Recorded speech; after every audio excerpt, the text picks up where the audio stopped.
Ashamar Kafune kam jirtu kabajamtu daawwattoota gullallee daani torke oduu keenya kan guyyaarraa qabannee jirra oduu dubbisuun kan isin faana turu ana bunnaa waa beekooti turaan dursaa hangafoota oduu waraanni bilisummaa Oromoo zoonii giddu galeessaa opereeshinii diina irratti geggeessan injifannoo argatee jira. Godina Bunnoo Beddelleetti kaabinoonni mootummaa namoota nagaa maqaa seelii shaneeti jedhuun dararaa jiraachuun himame. Wal waraansi Israa'elii fi Hamaas itti fufuun lubbuu namoota 60 balleessaa jiras jedhamee jira. Kunneen hangafoota oduu turanii amma oduu bal'inaan. Waraanni bilisummaa Oromoo zoonii giddu galeessaa opereeshinii diina irratti geggeessan injifannoo gonfate. Zoonii giddu galeessaa keessa kan socho'u waraanni bilisummaa Oromoo tarkaanfii diina irratti fudhateen injifannoo galmeessee jira. Zoonii giddu galeessaatti kibba lixa Shaggar naannoo Tulluu Boollootti tarkaanfii diina adabuu fudhateen waraanichi injifannoo argadheeras jedheera. Sirni nama nyaataa PP biyya Dimokiraatoftii fi heera biyyaan bultuu ijaaruu waan hin barbaanneef afaan qawween aangoora turuu filannoo isaa godhatee jira. Gocha mootummaa abbaa irree kanaaf deebii kennaa kan jiru waraanni bilisummaa Oromoo zoonilee hedduu keessatti tarkaanfii diina irratti fudhachuun injifannoo galmeessaa jira. Haleellaa irratti raawwatame kan rifate waraanni mootummaa manneen jiraattota meeshaa gurguddaan haleelaa jiraachuus maddi keenya nuuf ifoomsee jira. Godina Bunnoo Beddelleetti kaabinoonni mootummaa namoota nagaa maqaa seelii shaneeti jedhuun dararaa jiraachuun himame. Kaabinoonni mootummaa akka feetee jiraatan seeraa fi heera biyyaa karaa cabseen namoota nagaa maqaa maxxansaa itti baasuun seelii shanee fi ergamtuu diinaati jechuun sababa tokko malee namoota nagaa dararaa jiru. Godinaalee Oromiyaa hunda keessatti hojii farrummaa kana raawwachaa kan jiran caasaan beekumsa maleeyyii PP yeroo ammaas godina Bunnoo Beddellee bulchiinsa magaalaa Beddellee keessatti dargaggoota nagaa maqaa waraana bilisummaa Oromootiin dararaa jiraachuun himamee jira.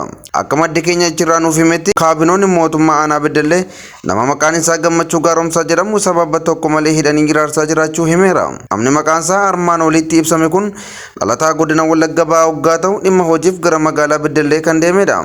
Haa ta'u malee Oromoo kutaa fi gandaan qoqqooduun sina bulchiinsa isaanii diriirfataa kan jiran kaadiroonni PP dargaggeessa kana sababa bakka dhaloota isaa qofaaf hidhanii dararaa jiraachuun hubatameera. Kaabinoonni magaalaa Beddellee seelii shanee qabna jechuun namoonni gara mana hidhaatti deemanii akka isaan gaafannallee namoota dhorkaa jiraachuus gabaafamee jira. Gochi maqaa itti maxxansanii yakkanii dararu taasaan PP eeggalte jabaatee itti fufuun namootni nagaan dararaa hamaaf saaxilamanii jiru.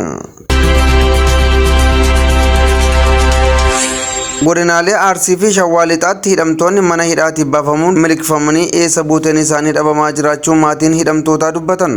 Yakkanii hidhuu hidhanii dararanii ajjeesuu hojimaata mataa isaa kan godhate caasaan PP hidhamtoota maqaa shanee jedhuun hidhaman mana hidhaatii baasuun achi buutee isaanii dhabamsiisaa jiraachuun maatiin dhabamtootaa dubbataniiru. Godina Arsii aanaa Sarkaatti dargaggoonni maqaa shanee jedhuun hidhamanii turan yeroo ammaa achi buuteen isaanii dhabamuu isaanii maatiin hidhamtootaa wabeeffachuun maddi keenya nuuf himeera. Kaabinoonni aanichaa namoota nagaa maqaa shaneef hojjetu jedhu itti maxxansuun erga hidhanii dararaa turanii booda amma mana hidhaatii baasuun bakki geessan dhabameeras jedhame. Haaluma wal fakkaatuun godina Shawaa Lixaa aanota hedduu keessatti namoota sobaan yakkamuun hidhaman mana hidhaatii baasuun dhabamsiisuun hubatameera. Kaabinoonni PP hojii farrummaa uummata Oromoo irratti dalagaa jiran jabeessanii itti fufuun Oromiyaa goolaa jiru. Wal waraansi Israa'elii fi Hamaas itti fufuun lubbuu namoota 60 balleessee jira. Erga hidhattoonni Hamaas haleellaa tasaa daangaa cabsuun Israa'el irratti raawwatanii booda haleellaan deebii Israa'el karaa qilleensaa magaalaa irratti raawwachaa jirtu miidhaa guddaa geessisee jiras jedhame. Haleellaa Israa'el Gaazaa irratti taasisaa jirtuun hanga ammaatti namoonni 4700 ol lubbuun darbuun himameera. Namoonni 15,000 ol immoo madaa'uunsaas gabaafamee jira. Israa'el amma Hamaasiin balleessutti haleellaa kiyya itti fufa hoggaa jettu Hamaas immoo haleellaa biyyattiin karaa lafoon Gaazaa irratti taasisuuf jirtu ofirraa qolachuu qofa otoo hin taane loltoota Israa'el barbadeessuuf humna guddaan qabas jechaa jira. Qolamsi Gaazaa kun kan itti fufu yoo ta'e biyyoonni akka Siiriyaa, Iraaqii fi Libaanoon miidhama dinagdee ammaan ulfaataadha jedhame keessummeessuu jedhamee jira. Hidhattoonni biyyoota ollaa kan biyya Libaanoon Hizbollaan haleellaa rookettaa gara daangaa Israa'elitti darbachuu itti fufus humna qilleensaa Israa'el magaalota Libaanoon kan rookettiin Hizbollaa keessaa ka'e jettu hedduu haleeltee jirti. Israa'el opereeshinii lafoof loltoota ishee qopheessaa hoggaa jirtu kanatti Iraanii fi Iraaq immoo dubbicha balaaleffachuun dhaamsa of eeggannoo fakkaatu ergaafii jiru. Guyyoota muraasa duraa taankoonni Israa'el daangaa biyya Gibxii bakka kellaa Rafaa jedhamu haleeluun biyya Misir rifaasisus Israa'el haleellaan kun xiyyaafannoo kiyyaan ala raawwatame jechuun dhiifama gaafattee jirti. Hayyan kabajamtoota daawwattoota Gullallee Miidiyaa Neetwoork oduun keenya kan hangasii ture waan nu daawwattaniif galatooma.